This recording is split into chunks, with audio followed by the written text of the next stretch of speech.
What we have here is a new model of time based on a very real intuition that I think most people share, which is that time is speeding up, that human beings are part of that process, and that the culmination of that process is now within the ven of historical time. Whether you believe, as I do, that we can know the precise moment of this transformation of the world of time, or whether you believe it is simply coming soon and fast, really doesn't make that much difference. We are all gathered here at the end game of developmental processes on this planet. We are about to become unrecognizable to ourselves as a species.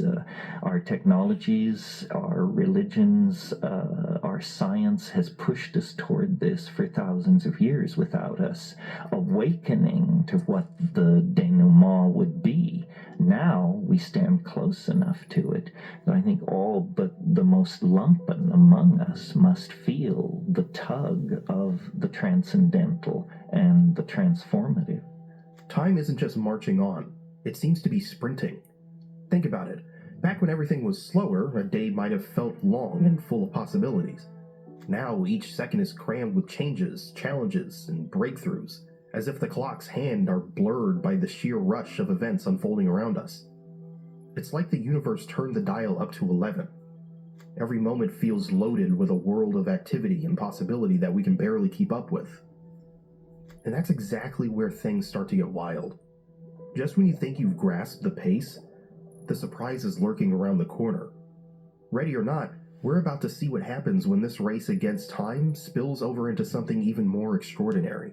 I am very perplexed when you say that time is speeding up. As far as I can tell, such things as crystal oscillators, things which keep time, clocks, the relationship of the Earth turning to the calendar, the full moon, all of the things which are symptoms of our passage through time, don't seem to be throwing themselves out of kilter. So how do you really mean about time speeding up? Well, let me answer in the form of a question. Which lasts longer? A million years in which nothing happens, or 10 seconds with 50,000 events crammed into it? What I mean really is that more and more is happening. More and more is happening. And if you ask the question, well, what would be the ultimate state of connectivity or of happening? It's when all points are connected to all other points. Somehow this concept of connectivity is intimately linked to the concept of complexity. And so really what I'm saying is that the universe is getting its act together. It's connecting the dots. It's bringing everything into co-relationship with everything else. And somehow it does this through the production of consciousness.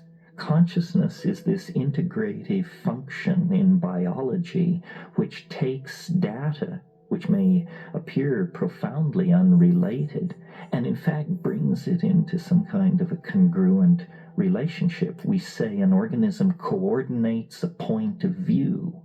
Well, in a way, what's happening over time is that the universe is coordinating a point of view. And as it does this, it becomes somehow more aware, more self-conscious, more being-like and less thing-like. And as I said, this process is not proceeding at a steady pace. It's proceeding faster and faster. More connectivity occurs now in a calendar year than occurred in a million years, a billion years ago. This makes so much sense. Our familiar timekeepers, clocks, calendars, the Earth's rotation, haven't changed at all. Yet our experience of time feels radically different. As we mature, we all sense that time is speeding up. But it's not just a trick of aging. Today, every moment is jam-packed with events. And it's not just mundane stuff like to-do lists. It's real, world-shaking events. Look at the past 5 years. Just imagine where we'll be in 5, 10, or even 50 years. It's overwhelming, to say the least. And here's where it really gets interesting. While it might seem like he's simply talking about time running faster, he's actually hinting at something even more profound. A kind of ultimate climax or eschaton that's yet to unfold. If you think you've wrapped your head around just how fast things are changing right now, just wait until we dig even deeper into what he's saying later. This is one of the most eye-opening interviews I've ever listened to.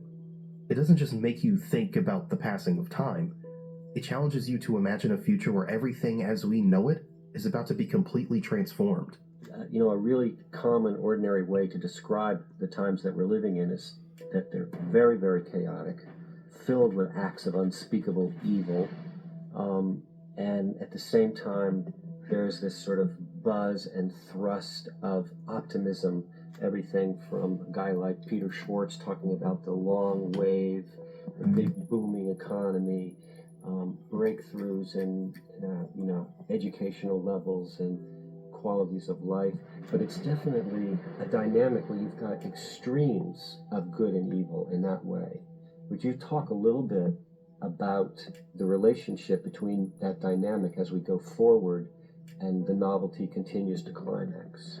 Well, novelty is not necessarily good or nice. Novelty is complex. That's what it is. And so I see really a concatenation of tendencies and forces here at the end. It's only going to get weirder. The level of contradiction is going to rise excruciatingly, even beyond the excruciating present levels of contradiction. I think it's just going to get weirder and weirder and weirder, and finally it's going to be so weird that people are going to have to talk about how weird it is. And at that point, novelty theory can come out of the woods, because eventually people are going to say, what the hell is going on? It's just too nuts. It's not enough to say it's nuts. You have to explain why it's so nuts. I look for the invention of artificial life, the cloning of human beings, possible contact with extraterrestrials, possible human immortality, and at the same time, appalling acts of brutality, genocide, race baiting, homophobia, famine, starvation, because the systems which are in place to keep the world sane are utterly inadequate to the forces that have been unleashed.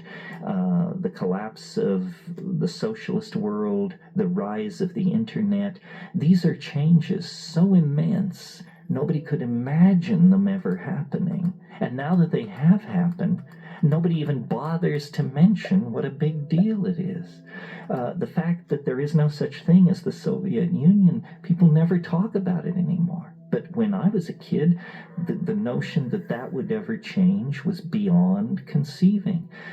So the good news is that as primates, we're incredibly adaptable to change. Put us in a desert, we survive. Put us in the jungle, we survive. We can put up with about anything, and it's a good thing because we're going to be tested to the limits. Think of our current times as a storm of extremes. On one hand, there's undeniable chaos, acts of cruelty, violence, and things that shake us to our core. On the other hand, there's a palpable surge of hope, breakthrough innovations, improved education, economic booms, and the promise of a brighter future. It might seem like these forces are at odds, but they're actually two sides of the same coin. What he's pointing out is that this mix of overwhelming challenges and exhilarating progress isn't random. Instead, it's part of a larger process. As more events and experiences pile up, the universe itself seems to be nudging us towards a major transformation. In simple terms, the very chaos we witness is setting the stage for a powerful shift, a tipping point that will redefine how we live and connect with one another. This tension between dark and light, disruption and renewal, is exactly what might propel us into a new era. And that's the big question. How will these opposing forces shape our future? I want to go to this stuff about the strange attractor at the end of history.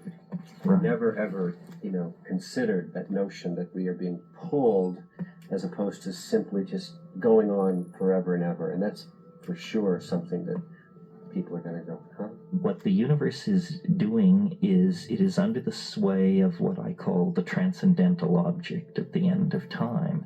And that is this domain of hyperconnectivity, that it would be perfect novelty. And all nature aspires for this state of perfect novelty. You could almost say that nature abhors habit, and so it seeks the novel by producing various kinds of phenomena at every level in biology, chemistry, and society. And so there really is a purpose to the universe. Its purpose is this state of hypercomplexification in which all of its points become related to each other, become what mathematicians call cotangent. And it gives the universe the feeling of being imbued with a caring presence. It makes it appear as though nature is tending toward something, and it changes our own ethical and moral position in the universe. Because, science tells us that we're the products of a cosmic accident. We're at the edge of an ordinary galaxy in an ordinary star system, and we're damn lucky to be here. And that's it. That's our place, a very existential notion of our place in the cosmos. The purpose of being a human is to complexify reality even more, to hand on a more diverse, more complicated, more multifaceted universe to our children. And when this process of complexification reaches the omega point, it will fulfill, I believe, the expectations of all of these religions, but it will fulfill it in a mature, scientific, and universal way. Now hold on a moment.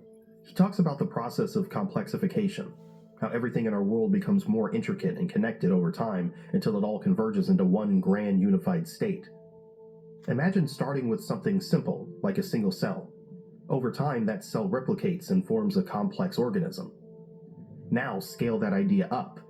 As individual events, ideas, and people connect more deeply, our society becomes an enormous network, a living, breathing web of relationships and data. From a scientific perspective, think of it like a network that grows more interconnected with every new link, eventually reaching a point where every node is linked to every other node. It's the same way our understanding of the universe evolved, from simple particles to the vast complexity of life and consciousness as we see it today. Now, if we look at it from a more spiritual or symbolic viewpoint, there's a striking parallel to biblical imagery. Consider Revelation 21:4, which he says, "He will wipe every tear from their eyes. There will be no more death or mourning or crying of pain, for the old order of things has passed away." This passage speaks of an end, an ultimate transformation, where everything that came before is redefined, much like his idea of reaching the omega point. That is, the culminating moment when all complexity and connectivity converge into a new transcendent state. In short, our world is in a constant process of building up, layer upon layer of complexity that will eventually lead us to an ultimate transformation. Whether seen through the lens of science, technology, or spirituality, the message is clear.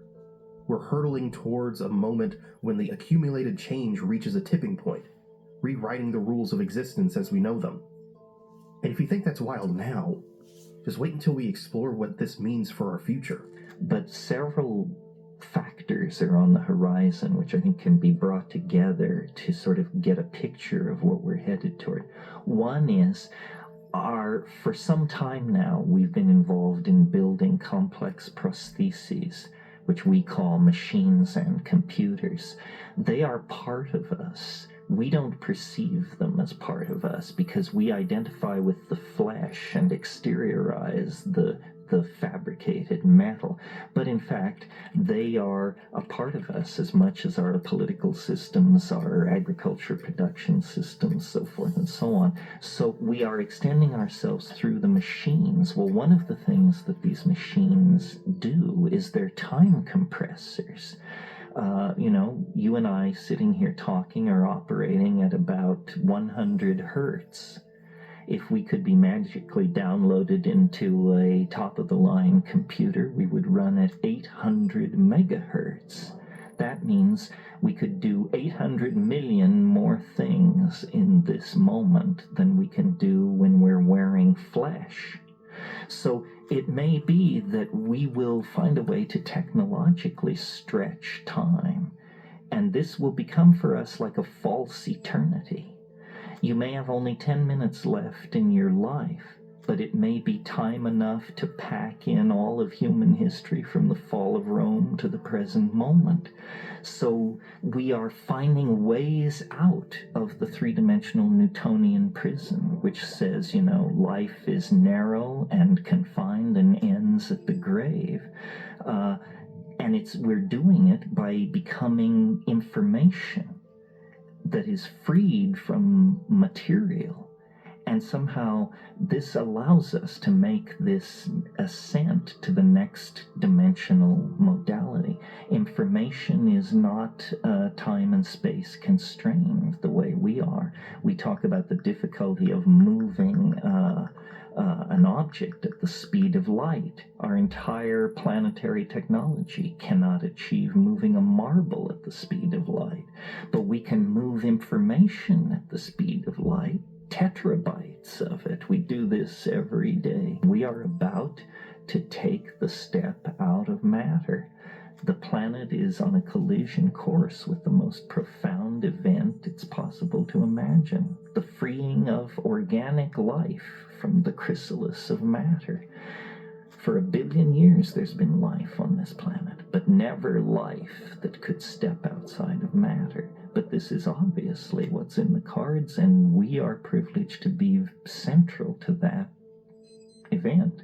We're on the brink of stepping beyond the physical confines of our existence. For centuries, our lives have revolved around tangible matter, our bodies, the weight of our objects, the slow march of physical processes. But everything is changing. Today, information travels at the speed of light, and our technology is beginning to free that information from its material chain. Our world is no longer limited by the traditional three-dimensional space that once defined us. Instead, we're moving toward a future where our ideas, memories, and even aspects of our consciousness can exist in a digital, almost limitless realm. Science supports this vision. The faster we process and exchange information, the more we blur the line between the physical and the virtual. Our digital devices, acting as extensions of ourselves, are already transforming how we interact with the world. And as these advancements continue, the constraints that once held us back, gravity, inertia, the slow pace of biological time, may soon become relics of the past. But stop for a moment. Is this really the world we're headed toward? Consider Elon Musk's Neuralink, the ubiquity of ChatGPT, and the constant chatter about AI this and AI that. Do we ever pause to ask, where will we be in the next 50 years? Unlike his Can You Imagine the World in 500 Years challenge, which is nearly impossible to fathom, we're forced to confront that everything is not only speeding up, but accelerating into an even more chaotic, unpredictable future. And honestly, that's pretty scary. These times are unsettling. The relentless pace of change can feel overwhelming, as if there's no escape from the rapid surge of technology and transformation. Yet, if everything he describes as the unfolding will of the universe, or God, maybe this acceleration is exactly how it's meant to be. I don't have all the answers. All I know is this. We're hurtling towards a future where the old rules no longer apply, and that future is both thrilling and daunting. It challenges us to keep questioning and seeking meaning in a world where change is the only constant. So the whole entire Milky Way galaxy is a being? Well, it's an organism, yes. The galaxy is a kind of an organism. You can think of it as a fractal resonance with the cell. The galaxy has a nucleus of very dense material where very mysterious processes are going on. Then it has a cytoplasmic envelope of stars and gas clouds that surround that core. And then it is an individual, very distinctly defined by the vast emptiness distance that lies between it and the next galaxy. Every star is a data point in an enormous computer simulation of the novelty wave. That's why it has that spiral structure. You know, scientists are very puzzled that the galaxies don't fly apart. They don't seem to have enough mass that their gravitation should hold them together. And there's been a lot of talk about dark matter or some missing factor. Well, the missing factor is novelty. The galaxy stays together because the galaxy wants to be a galaxy. So everything organizes itself fractally, spirally, with a dense center in its spatial domain and a dense center in its temporal domain. We are like this. Galaxies are like this. Planets, stars, bird flocks, coral reefs. But in the case of the galaxy, it's particularly easy to observe the structure because the thing is so huge that its forces dominate and damp out other forces which might distort it. Time's not just flying, it's sprinting. Days blur, news cycles spin, and every hour packs in what used to take years. Clocks haven't changed, but we have. Life's getting louder, faster, weirder, and yeah, it's exhausting. But here's the twist. This chaos isn't random. It's the universe tightening its grip, pulling us towards a breakthrough. Think of it like a storm. Storms aren't here to wreck things. They're here to clear the air. Right now, everything feels upside down. Old systems crumble, new ideas clash, and the future is a blur. But hidden in this mess is a pattern. More people connecting, more ideas colliding, more possibility. It's like the world's building a puzzle we can't see yet, and every piece, even the scary ones, snap us closer to the finish. We're built for this. Humans adapt. We've survived ice ages, wars, pandemics. Now, we're facing a different kind of test, keeping up with a world that won't stop changing. The endpoint? A world so connected, so alive with collaboration, that the old limits, time, distance, even difference, start to melt. Not because machines take over, but because we finally wake up to how powerful we are together.